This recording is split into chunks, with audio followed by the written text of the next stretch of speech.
আসসালামু আলাইকুম। আমি ইতিপূর্বে আলোচনা করেছিলাম রাষ্ট্রের একজন নাগরিকের প্রতি কী কী দায়িত্ব রয়েছে। আজকে আমি কথা বলবো একজন বাংলাদেশের নাগরিকের রাষ্ট্রের প্রতি কী কী দায়িত্ব এবং কর্তব্য রয়েছে। একজন বাংলাদেশি নাগরিক হিসেবে রাষ্ট্রের প্রতি আমাদের কিছু মৌলিক দায়িত্ব রয়েছে, যা দেশের উন্নতি এবং স্থিতিশীলতাকে নিশ্চিত করে। প্রথমত, আমাদের সংবিধান এবং আইন মেনে চলা অপরিহার্য। আইন মানা কেবল একটি দায়িত্ব নয়, এটি সামাজিক শৃঙ্খলা বজায় রাখার প্রধান উপায়। দ্বিতীয়ত, কর প্রদান করা আমাদের অর্থনৈতিক দায়িত্ব।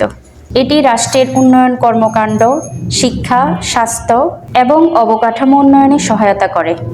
তৃতীয়ত, দেশের সম্পদ এবং পরিবেশ রক্ষা করা আমাদের সবার নৈতিক দায়িত্ব।